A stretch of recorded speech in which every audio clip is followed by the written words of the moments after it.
All right, let's bring him in. Kyle Larson, absolute legend, superstar in NASCAR. How are you, my friend? Thanks for getting up early and joining us, man. Big fan of you, of yours.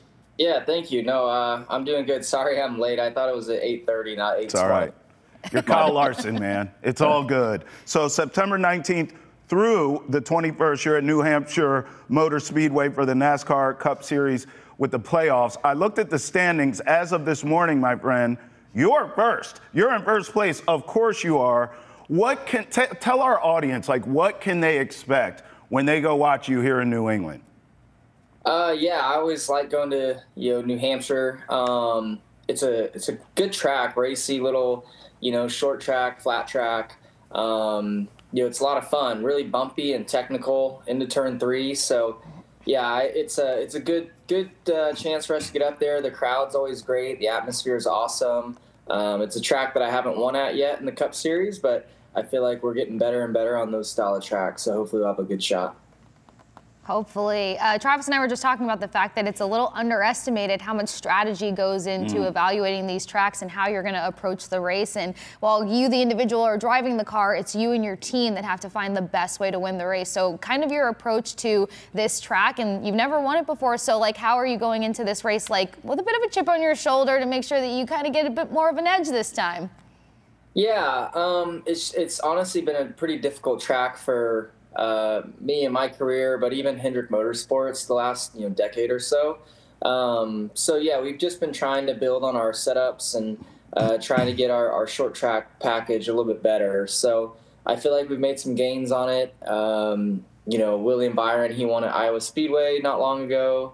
Alex Bowman finished second at Richmond a couple weeks ago. I finished, I think, 6th in that race. So we've been getting our car better on that style of track. And yeah, just like any race, though, you got to qualify well, and then your pit crew's got to do a good job. You as a driver have to do a good job on restarts and whatnot. So, yeah, it's always a fun challenge. And then, only getting to go to New Hampshire once a year now, it makes it even more challenging because you just don't, your notebook's getting built, half as fast these days. So, but yeah, no, it's a fun place. It's a fun region of the country that I like to go to, and yeah, I look forward to getting back.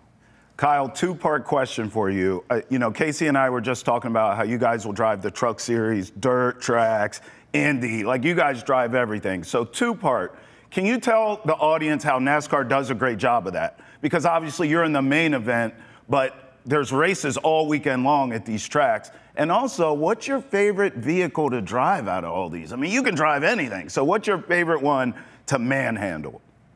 Well, I mean, I'll start with that. I really just enjoy racing, and it doesn't really matter to me what car I get in. I always have a good time, and I love to race. It's what I do more for as a hobby than a job. But so yeah, it's hard for me to always pick just one. But yeah, NASCAR is a very unique series. It's got, it's very versatile and diverse on what we go to. We have short tracks, road courses, super speedways, intermediate style tracks, which would be like kind of in the middle, mile and a half.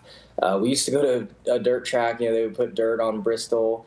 We race on street courses. We're going to race on a naval base next year in San Diego. So it's a pretty awesome schedule, honestly, for how diverse it is and how it challenges you as a driver. And you're always trying to get better on all the different types of circuits. So yeah, there's no other series like the NASCAR Cup Series, and it's a fun series to be a part of. I love how you mentioned just it being a hobby, but you get a chance to do that as a career. Something else that I find very interesting, being able to do the double race, Indy 500 and the Coca-Cola 600. Do you change your preparation style because one of the cars having been lighter? So is that tough for you, or do you just approach everything with the same preparation because, I mean, you're used to it by now? Yeah, that's a good question. I think for when I did the double Indianapolis, I obviously don't race IndyCar stuff ever, just for Indy 500. So yeah, it was a bit challenging trying to figure out the little nuances of the car and just the little things that might be different. Obviously it's way different, but race car's a race car, and it drove somewhat similar to our NASCAR stock car, but you're just going way faster, and There's more technology, I feel like, on that car, on the steering wheel, on all the buttons you have to play with, and cockpit adjusting, weight jackers and bars. And so just like those details were kind of overwhelming at first to understand, but it was fun. It was a fun, event to be a part of. The Indy 500 is, probably the biggest race in the world. So to get to do it the last couple of years, although it didn't go as well as I wanted to, was still a dream come true, and something that I always be grateful that I got the opportunity to compete in. So, but yeah, it was fun. It's a cool series to be a part of, and definitely a cool event. Yeah, it's interesting to hear about the nuances. How much of driving would you say is intuitive versus training? Because like you're feeling so much on the track, and I can only imagine sometimes if things don't feel, I don't know, like they're clicking right away, but you still have the ability to pull off a great race. Yeah, I think, with racing, it does take a massive amount of natural, talent and natural ability to kind of feel the tire and feel the grip and understand, what you're feeling within your hands and your butt, and, you're just your body, because you're a part of the race car, really. You're strapped to it. So, but, there's also a really good opportunity to work hard and learn and try and, develop, better racecraft and getting all the execution little details just right. So, thankfully, I feel like I was born with the natural ability, but, since getting into the Cup Series, it's so tough that I feel like, it's been a fun challenge for me to push myself to try and get better each and every week. So, I've got a great team behind me too that, pushes me and is always trying to get better and hold me accountable, which is nice too. Hey, if we're here, Kyle, I mean, if we're talking training, I want to know what you're doing here. Are you doing like racing simulators? Like, talk to me about the training. I know you don't want to give away trade secrets here, but tell me what you can in terms of training to keep you at that peak level that we see you're at. Yeah, so everybody's a little bit different. There's definitely your Chevrolet supplies a very expensive simulator. That's got motion and a full wraparound screen and all that. It's much more crazy than you probably could imagine. But I don't know. It's kind of to each their own. Like some drivers rely on it to get better and develop setups. Like for myself and really our teammates, I feel like at Hampshire Motor Sports, we don't quite utilize it as much as others do.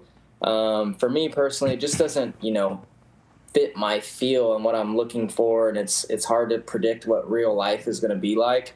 So I like to go do more racing, like real life racing on dirt tracks and whatnot, keeping myself in racing situations. And the dirt cars that I run, they're crazy. They have 950 horsepower, wow. 1,400 pounds. So like they're wild vehicles. So they challenge you a lot. And I think that really helps develop you as a driver if you can get the hang of it.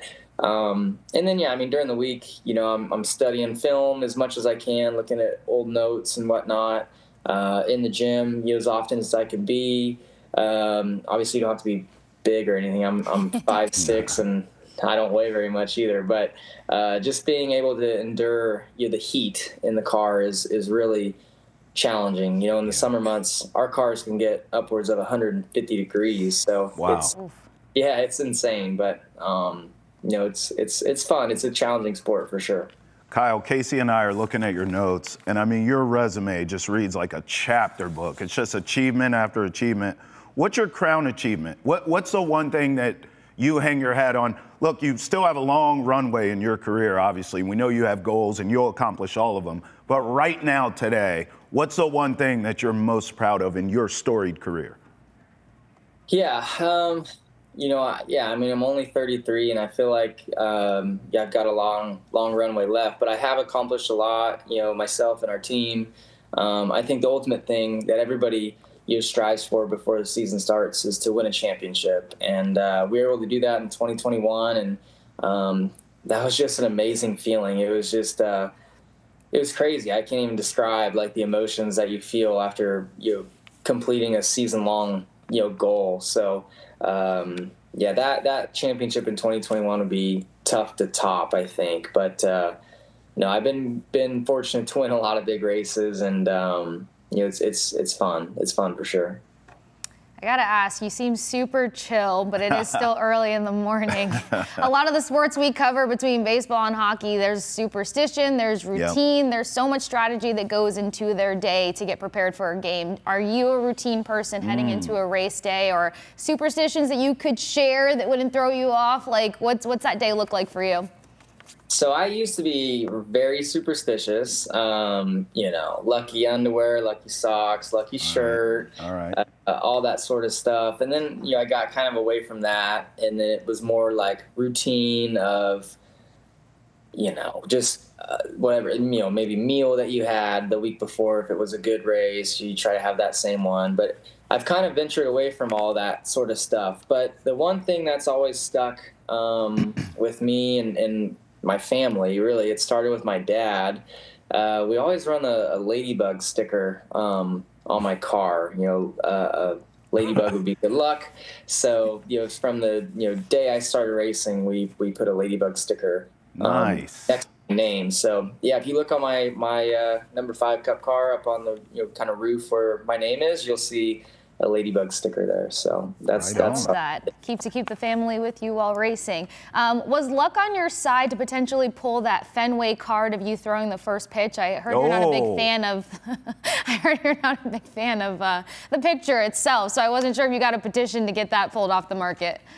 I wish I could, because yes, it's like I don't. They must have made thousands of those, because I feel like I autograph them every weekend, and that thing is, got to be close to 10 years old by now. Wow. So, oh my gosh. New Hampshire's probably going to have 100 of them. No doubt. Yeah. Yeah.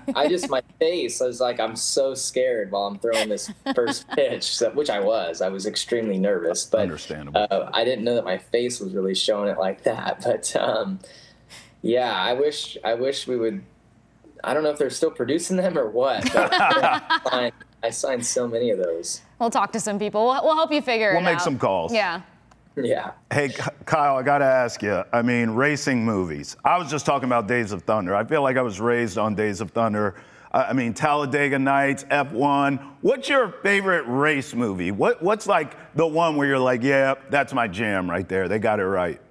Yeah, I would say, really, Days of Thunder would probably be the best. Dramatic film or whatever you want to call it. Really enjoy the documentary. It came out, I don't know, probably 12, 13, 14 years ago maybe, but the documentary about Ayrton Senna.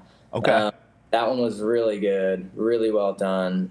There's been a lot of good ones. I haven't seen a new F1 movie yet. I've heard nothing but good things about it, though, so I need to get some time to go check it out. But your time would be great. I don't really have much time. Yeah. I would love to go watch that soon. You're busy being a superstar. We understand that. Kyle Larson, we appreciate you, man. Thank you so much for joining us here on Boston Has Entered the Chat. Don't be a stranger. Come back and party with us sometime soon, man. We appreciate it. Good luck. Yeah, thank you. Thanks.